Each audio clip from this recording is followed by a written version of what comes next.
सो ये glycolysis series का तीसरा वीडियो है। इसके पहले भी 2 वीडियो हो चुके हैं। अगर आपने वो नहीं देखे हैं तो इसका लिंक मैंने डिस्क्रिप्शन बॉक्स में दिया हुआ है, वहाँ से आप उसे देख सकते हो। सो जो ग्लाइकोलाइसिस का जो ये तीसरा वीडियो है, ये पर्टिकुलरली पे ऑफ फेज़ जो होता है ग्लाइकोलाइसिस का, उसके ऊपर है। तो यहाँ पर अभी तक हमने देखा है कि जो ग्लूकोज़ है एक हेक्सो शुगर है, इसका कन्वर्शन ट्रायो शुगर में हो चुका है और पे ऑफ फेज़ में ग्लिसरॉल्डेट 3 फॉस्फेट ही एंटर करता है। तो ये जो ग्लिसरॉल्डेट 3 फॉस्फेट है, इसका आगे होता क्या है ये हमें देखना है।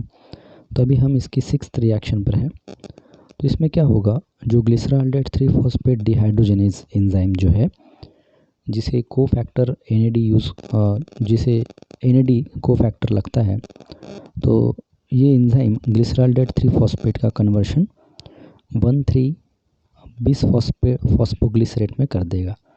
तो यहाँ पर ये जो एक्स्ट्रा फॉस्फेट फर्स्ट कार्बन पर जो ऐड हो रहा है, ये एक नोट करने लायक बात है यहाँ पर कि ये फॉस्फेट जो है ये एटीपी से डोनेट नहीं किया जा रहा है, बल्कि इनऑर्गेनिक फॉस्फेट से डोनेट किया जा रहा है। तो थोड़ी देर पहले, यानी इसका जो एक मैंने पहले या दूसरे वीडियो में कहीं पर एक चीज़ बताई थी कि प्लांट के केस में, प्रोटिस्ट के केस में और कुछ फंगस के केस में ये जो फ्रुक्टोज 6 फॉस्फेट वाली जो रिएक्शन है, उसमें पायरोफॉस्फेट ऐड होता है।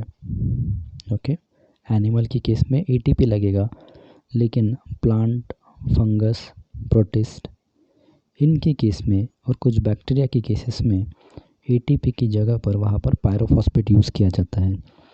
तो यहाँ पर ये बात सबको लागू होती है, सारे के सारे ऑर्गेनिज्म का लागू होती है कि ये जो फॉस्फेट जो यहाँ पर फर्स्ट कार्बन पर जो ऐड हो रहा है, यानी कि ग्लिसरेट के जो फर्स्ट कार्बन पर जो ऐड हो रहा है, ये एटीपी से नहीं बल्कि इनऑर्गेनिक फॉस्फेट से डिराइव किया जा रहा है।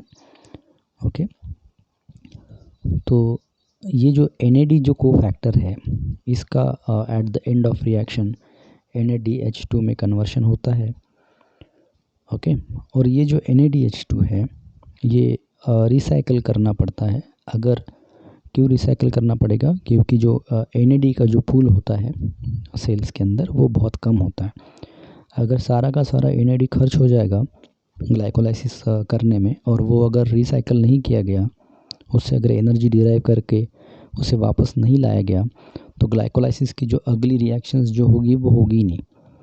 ओके, तो ग्लाइकोलाइसिस का जो पाथवे है वो पूरी तरीके से स्टॉप हो जाएगा। तो बेसिकली NADH या FADH इन चीज़ों को ऑक्सीडाइज करने के लिए एरोबिक रेस्पिरेशन की ज़रूरत होती है, माइटोकॉन्ड्रिया की ज़रूरत होती है। लेकिन जैसे मैंने आपको बताया कि ग्लाइकोलाइसिस जो है वो अनाएरोबिक ऑर्गेनिजम्स में भी होता है, इसमें किसी भी तरह का ऑक्सीजन यूज़ नहीं होता। तो उनमें फिर ये NADH किस तरीके से रिसाइकिल होगा, तो उसके लिए उनमें फर्मेंटेशन की एक प्रोसेस होती है। अल्कोहलिक फर्मेंटेशन हो सकता है या फिर लैक्टिक एसिड फर्मेंटेशन हो सकता है। तो दोनों फर्मेंटेशन में वहाँ पर NADH की ज़रूरत होती है। तो वहाँ पर क्या होगा, वहाँ पर NADH का जो ऑक्सीडेशन होगा और उस वजह से NAD जनरेट होगा, और वो NAD जनरेट किया गया NAD फिर से वो जो सेल है वो यहाँ पर यूज़ कर सकती है। ओके, यूकैरियोटिक सेल में तो कोई प्रॉब्लम ही नहीं है। ओके, क्योंकि एरोबिक रेस्पिरेशन होता है और वहाँ पर ये NAD जो है ये जनरेट किया जा सकता है। तो ये जो 1,3 ट्राइफॉस्फोग्लिसरेट ये जो कंपाउंड यहाँ पर जो बना है, ये ग्लाइकोलाइसिस के ये जो पूरा पाथवे है, इस पाथवे में सबसे ज़्यादा एनर्जेटिक कंपाउंड है, ये बात ध्यान में रखिए। ओके, तो आगे बढ़ते हैं। अब जो 1,3-bis फॉस्फोग्लिसरेट जो है, हाँ एक और चीज़ है, यहाँ पर बिस फॉस्फोग्लिसरेट लिखा है, डायफॉस्फोग्लिसरेट नहीं लिखा है। तो बिस फॉस्फोग्लिसरेट का मतलब क्या होता है, बिस का मतलब क्या होता है, जब कोई ग्रुप 2 अलग अलग कार्बन पर अटैच होगा तो उसे बिस कहा जाता है। लेकिन अगर एक ही कार्बन पर 2 ग्रुप्स अगर अटैच होंगे तो उसे डाई कहा जाता है। तो ये एक बेसिक डिफरेंस है, ये थोड़ा सा याद रखिए। इसके बाद जो 1,3-bis फॉस्फोग्लिसरेट जो है, यहाँ पर क्या हो रहा है, ये फॉस्फोग्लिसरेट काइनेज एंजाइम यहाँ पर यूज़ हो रहा है।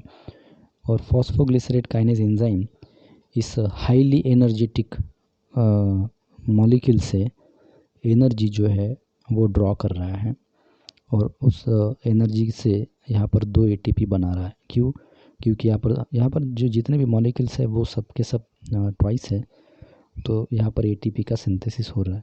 तो ये सबसे पहली ATP है यहाँ पर बनने वाली। तो इस रिएक्शन को याद रखिए, इस स्टेप पर पहली ATP बनती है ग्लाइकोलाइसिस में। ओके, तो ये जो ATP का जो सिंथेसिस है, इस तरह के ATP की सिंथेसिस को सबस्ट्रेट लेवल ATP सिंथेसिस कहा जाता है।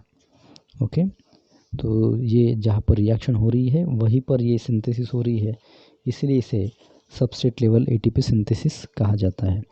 अगर हम दूसरा जो टाइप है ATP सिंथेसिस का, उसकी अगर हम बात करते हैं तो वो माइटोकॉन्ड्रिया में होता है। ठीक है, तो माइटोकॉन्ड्रिया में ऑक्सीडेटिव फॉस्फोराइलेशन के थ्रू वो ATP सिंथेसिस होती है। तो यहाँ पर ये जो हो रहा है ये सबस्ट्रेट लेवल ATP सिंथेसिस है।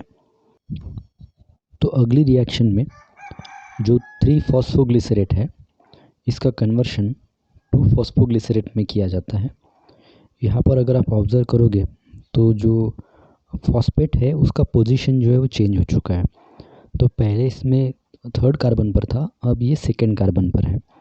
तो ये एक तरीके से इसे म्यूटेशन कहा जा सकता है। तो इस तरह की जो रिएक्शंस होती है, इसे कैटलाइज करने वाला जो एंजाइम है, इसे म्यूटेस कहते हैं। तो यहाँ पर जो एंजाइम यूज़ हो रहा है वो है फॉस्फोग्लिसरेट म्यूटेस। तो जो म्यूटेस फैमिली जो होती है एंजाइम की, उनको काम करने के लिए मैग्नीशियम आयन की ज़रूरत होती है। ओके, तो इसके आगे देखते हैं। जो 2-फॉस्फोग्लिसरेट है, इसका कन्वर्शन फॉस्फोइनॉल पायरुवेट में होता है और यहाँ पर जो एंजाइम यूज़ हो रहा है वो है इनोलेज। इसे भी मैग्नीशियम आयन की ज़रूरत होती है और यहाँ पर ये वाटर मॉलिक्यूल्स जो है वो बाहर निकल रहे हैं। तो ये जो वाटर मॉलिक्यूल्स है, ये जो वाटर है, इस तरह के वाटर को मेटाबॉलिक वाटर कहा जाता है। तो जो लास्ट स्टेप जो है, यानी कि 10th स्टेप ग्लाइकोलाइसिस की, इसमें फॉस्फोइनॉल पायरुवेट का कन्वर्शन जो ग्लाइकोलाइसिस का एंड प्रोडक्ट है यानी कि पायरुवेट, इसमें किया जाता है। तो यहाँ पर भी ये एनर्जी जनरेशन होता है। ये भी एक तरीके से सबस्ट्रेट लेवल एनर्जी जनरेशन है। तो यहाँ पर भी ATP सिंथेसिस होती है। तो ये जो एंजाइम है, इस एंजाइम को पायरुवेट काइनेज कहा जाता है और इस एंजाइम में या तो मैग्नीशियम लग सकता है या मैंगनीज लग सकता है या फिर पोटेशियम आयन लग सकता है। सो Mg डाइपॉजिटिव, Mn डाइपॉजिटिव और पोटेशियम आयन, इस तरीके की इसकी रिक्वायरमेंट हो सकती है। तो इनमें से कोई भी एक लगेगा। तो यहाँ पर ये ग्लाइकोलाइसिस का पाथवे जो है ये पूरा होता है और जो ग्लूकोज मॉलिक्यूल है, तो ग्लाइकोलाइसिस का जो अगर हम नेट गेन अगर निकालते हैं तो हमें क्या क्या मिलता है, क्या हमने खर्च किया और क्या हमें मिला, इसका एक हिसाब कर लेते हैं। तो जो प्रिपरेटरी फेज़ है, इस प्रिपरेटरी फेज़ में हमने 2 ATP कंज्यूम की है। अब इस 2 ATP के बदले हमें क्या मिला, एक पायरुवेट, 2 + 2 4 ATPs एंड 2 NADH2। तो ये इसका ग्रॉस जो है वो आउटपुट है, यानी कि 4 ATPs एंड 2 NADH। लेकिन अगर हम नेट गेन की बात करते हैं तो आपको 2 ATP माइनस करनी पड़ेगी, जो कि हमने पहले खर्च की थी। तो इसलिए जो नेट गेन है वो है 2 ATP और 2 NADH। ओके, तो इस ग्लाइकोलाइसिस टॉपिक पर बेस्ड जो क्वेश्चंस है वो मैंने डिस्क्रिप्शन बॉक्स में दिए हैं। क्वेश्चन सॉल्व करने से पहले आप पूरे वीडियोस देख लीजिए, नोट्स भी अच्छे से पढ़ लीजिए और उसके बाद आप क्वेश्चन जो है वो प्रैक्टिस कर सकते हो। सारे के सारे क्वेश्चन जो है वो MCQ टाइप दिए गए हैं। All the best, thank you for watching.